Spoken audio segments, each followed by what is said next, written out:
Welcome to a brand new mini-series on History of the Emblem. For the next couple of videos, we'll be focusing on Elibe lore. The last time we talked about weapons, we discussed the 12 Crusaders of Yggdrasil. That video was pretty long. In an effort to make it an acceptable length, I cut around some of the information I presented. And for a video on lore, that probably wasn't the best thing to do. This time, to cover the Elibe weapons, I'm dedicating an entire series of videos to each tiny aspect that I can cover.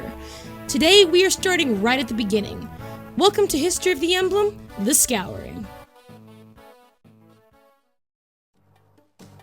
So what is the Scouring? Basically, it's just a super fancy name for a war between the humans and a lot of the dragon tribes in Elibe that happened about 1,000 years before Epi 6 and 7.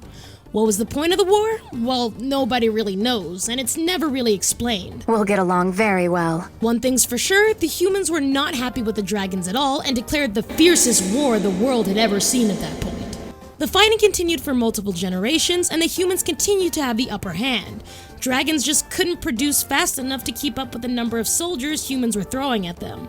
So, the lower dragon tribes marched on up to the divine dragons, who were previously unaffiliated in the war, and asked them to create artificial war dragons to help them defeat the humans. But the divine dragons said no and immediately fled the scene. Unfortunately, in their hasty getaway, they left one poor girl named Idun. The lower dragon tribes captured her and transformed her into a demon dragon, with the power to create the war dragons they needed to battle humanity. Obviously, Idun didn't want any part of this, and she refused to work with the lower dragon tribes. But they didn't really care, so they destroyed her soul and kept her locked in the dragon's temple. Over a short period of time, the lower tribes drained Idun's emotions and made her a perfect vessel for the demon dragon. Now that the lower dragons had Beta Leon on their side, their morale had raised and they were ready to take on humanity face to face. But the humans had a sneaky trick up their sleeve. Well, it was 8 sneaky tricks, actually. The 8 legends rose up and battled the demon dragon with 8 divine weapons. The legends were Athos carrying Forblaze, the scorching reason; Bramamon carrying Apocalypse, the revealing darkness; Roland carrying Durandal, the blazing blade; Durban carrying Armads, the thundering axe; Elimine carrying Aureola, the supreme light; Hanan carrying Mulagir, the gale bow; Baragan carrying Maltet, the lance of ice and snow; and Hartmut carrying Akisax, the lame one that doesn't have a cool title. But Hartmut also wielded the binding blade, so it's okay. With the power of these weapons combined, humanity gained a giant lead in the Scouring and greatly distorted the laws of physics. Unintentionally, the 8 legends caused what was called the Ending Winter. During this period, all the potential magic energy in Elibe disappeared, which wasn't good for the dragons or the divine weapons.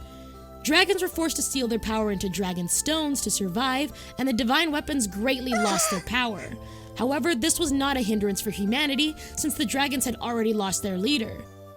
Idun, who had been left in the center of the dragon's temple, transformed into the demon dragon as a last attempt to defeat the 8 heroes, but she failed due to her lost power. The day was won and Hartmut sealed the temple forever.